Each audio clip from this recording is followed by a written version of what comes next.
Malam ini saya mendengar dari video dari LSAP, Lembaga Studi Agama dan Filsafat, yang salah satu pembicaranya adalah Profesor Munim. Saya senang sekali dengan perkataan beliau yang mengatakan bahwa diskusi-diskusi agama, kajian-kajian agama yang selama ini dilakukan para peneliti agama, para peneliti, itu terlalu banyak di ruang-ruang yang terbatas. Padahal di ruang-ruang medsos ini, ruang YouTube juga medsos ini sangat luas sekali dan tampaknya juga banyak keluhan-keluhan di mana bukan para pakar, bukan para peneliti yang berbicara, tetapi yang terjadi adalah serang menyerang. Secara utus dialog agama dan klaim-klaim mereka memahami agamanya paling baik dan klaim-klaim juga mereka memahami kitab suci orang lain. Nah, ini kan lucu sekali gitu. Dan kemudian saya memang hari-hari ini ya mungkin baru dalam waktu 1 bulan 2 bulan inilah terkejut gitu. Tadinya saya memang tidak tertarik dengan debat-debat, dari dulu saya tidak tertarik karena saya pikir hanya menghabiskan waktu saja. Tapi kemudian ketika melihat juga pertama adalah ketika ada perkataan atau pernyataan dari Budi Asyari yang mengatakan Katolik sesat, wah saya langsung bingung.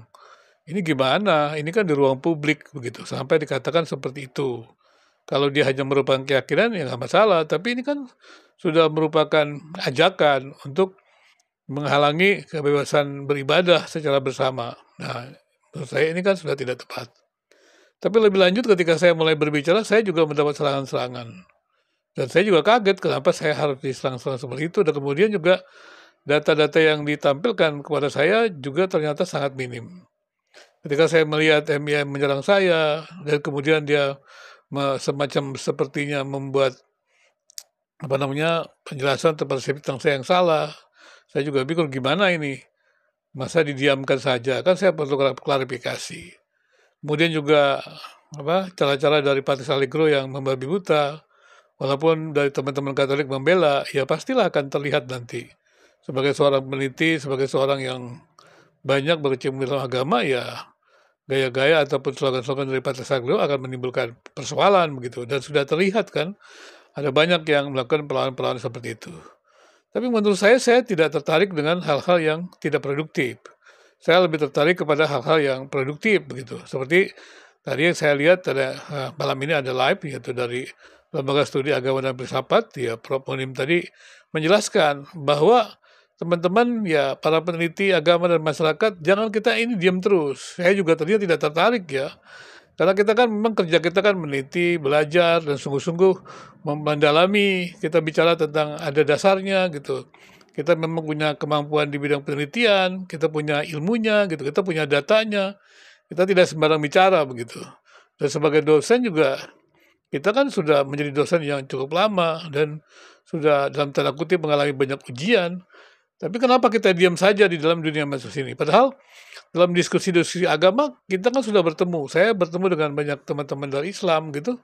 Dalam kajian-kajian mereka saya diperkaya begitu. Saya diperkaya sehingga saya mengerti ya, perbedaan-perbedaan itu tidak harus membuat saya menjadi menghindarkan diri atau menutup diri atau merasa lebih baik, tidak.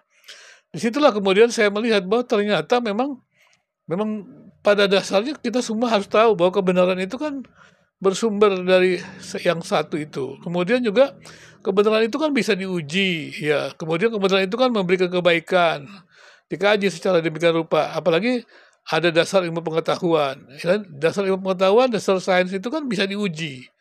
Jadi tidak sembarang orang bicara. Dan kemudian ketika saya juga melihat debat-debat terkait STT Nias dan kemudian serangan-serangan yang menurut saya tidak logis, debat-debat aneh, maka saya mulai berpikir, ini gimana ya Kementerian Agama kenapa tidak mengeluarkan sertifikasi debater-debater itu? Karena saya melihat aneh sekali, bagaimana mereka bisa menjelaskan tentang kitab agama lain tanpa iman.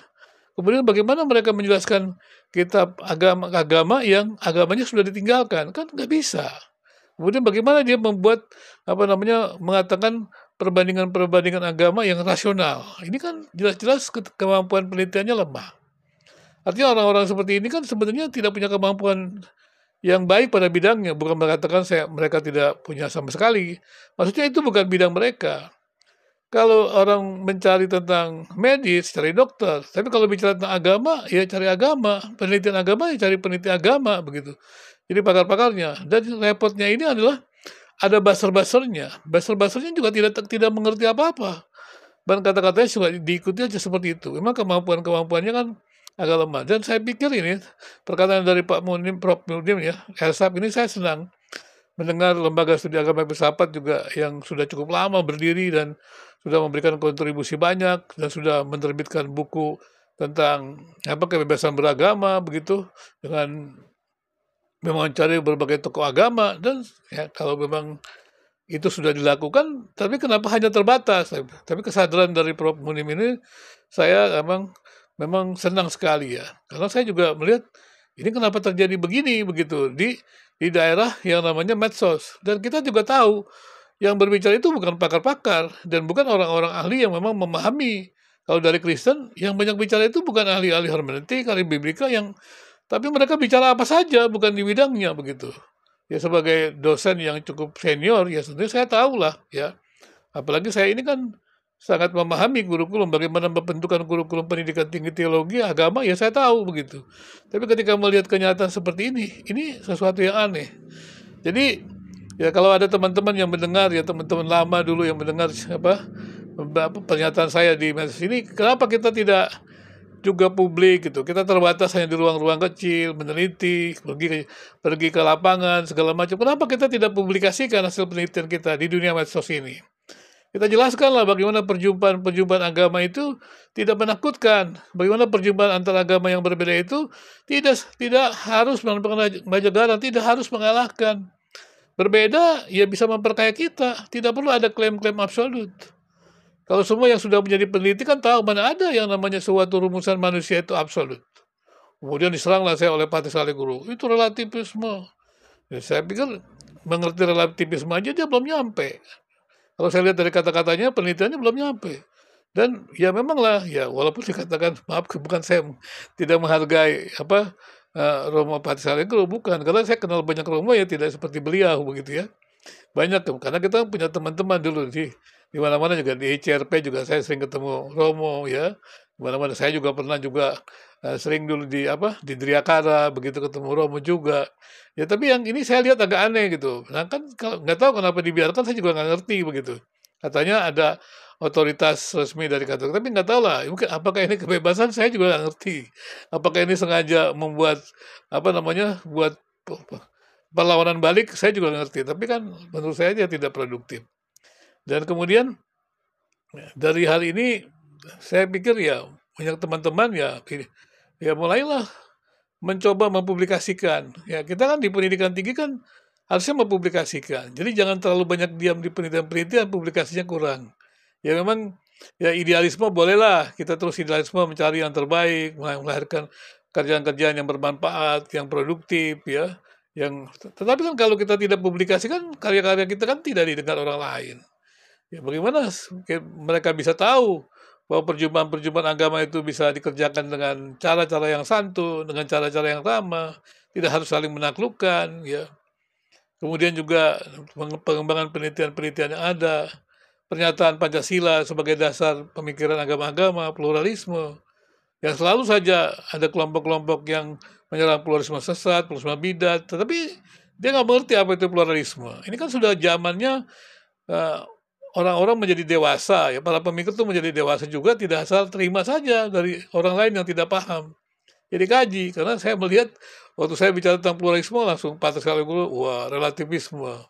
Saya bilang ya memang sih saya paham lah kemampuan belajarnya mungkin terbatas karena dia emang di tempatnya gitu. Tapi kan ya nggak harus begitu, porak-poranda segala macam seperti itu ya. Tapi ya kalau dia mengatakan beralih segala macam, kita kan semua tahu orang-orang peneliti, orang-orang yang biasa dalam penelitian mengerti penafsiran, mengertilah hal-hal seperti itu. Tapi kan kita memang tidak terlalu suka, menyerang-nyerang orang tidak suka. Tapi ya maksudnya perlu diklarifikasi, perlu disadarkan gitu. Dan saya akan lihat nanti kalau memang teman-teman Katolik terus seperti itu dengan Protestan, dengan yang lain, ya akan rame. Tapi ya itu urusan mereka lah. Tapi kita sudah memperingati, sudah memberitahukan. Tapi kemudian yang paling pentingnya adalah ketika kita perjumpaan agama-agama ini.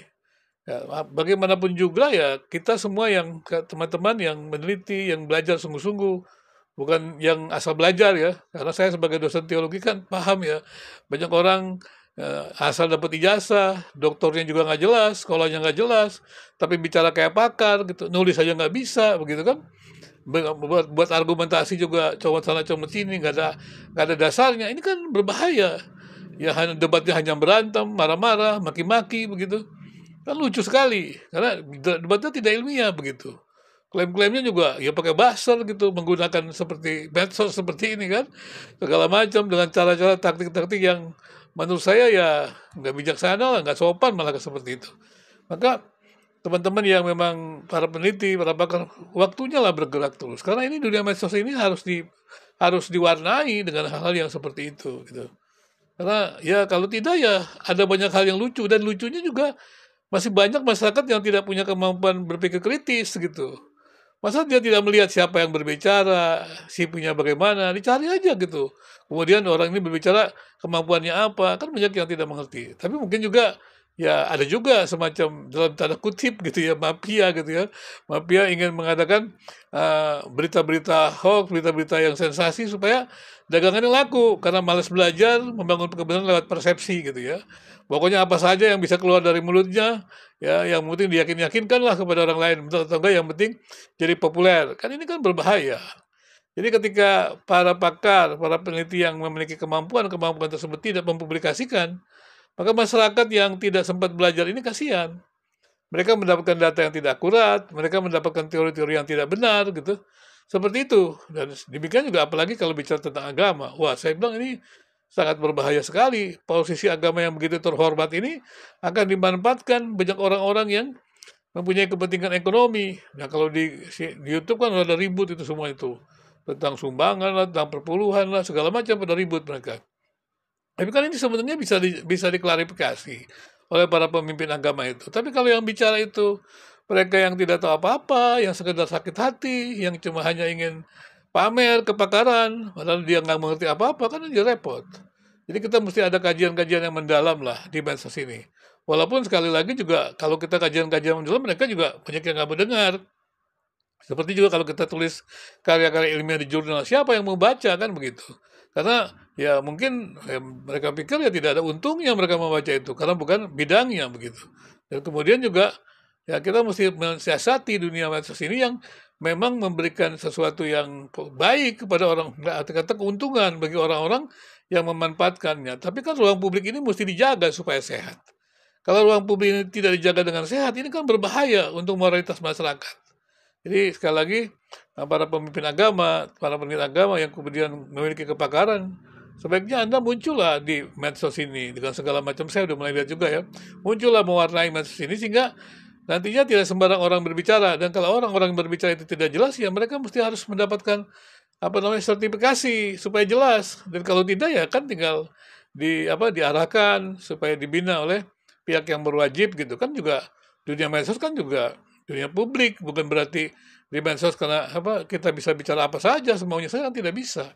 Harus juga ada aturan, ada undang-undang, kan ada undang-undang juga yang di dalam dunia medsos ini. Jadi semuanya mesti berjalan pada aturan yang benar. Saya berharap sekali lagi, saya senang ya dengan adanya teman-teman dari LSAP, Lembaga Studi Agama Filsafat, yang mengkaji tentang agama, perbanding agama, mendengarkan, lebih tepatnya dialog agama lah begitu ya, yang tidak saling mengalahkan, saling mendengar. Nah, ini baik sekali gitu. Jadi jangan klaim-klaim terus begitu. Tuhan yang transenden ini diklaim, manusia tahu tentang Tuhan secara sempurna. Saya nggak ngerti begitu. Apalagi kemudian tidak punya iman menjelaskan kita orang lain dengan sempurna. Itu saya lebih tidak mengerti lagi. Ya mudah-mudahan ya himbauan saya ini didengar oleh banyak teman-teman yang mendengar juga. Dulu sama-sama kita melakukan penelitian, pengajian, kita juga banyak diskusi ya. Ya, kita mulai muncullah kembali ya. Jangan biarkan hanya satu dua orang saja, ya mungkin hanya di politik, tapi kan banyak yang di agama juga ya. Jangan hanya di politik, di agama juga coba kita penuhi juga dengan pikiran-pikiran yang baik, sehingga dengan demikian dunia medsos sekali lagi boleh menjadi dunia yang sehat lah. Masyarakat mendapatkan kebutuhannya, karena dunia publik ini kan harusnya berisi hal-hal yang memang memenuhi kebutuhan publik, bukan individu, apalagi sekadar untuk kepentingan individu pribadi yang merugikan publik. Terima kasih.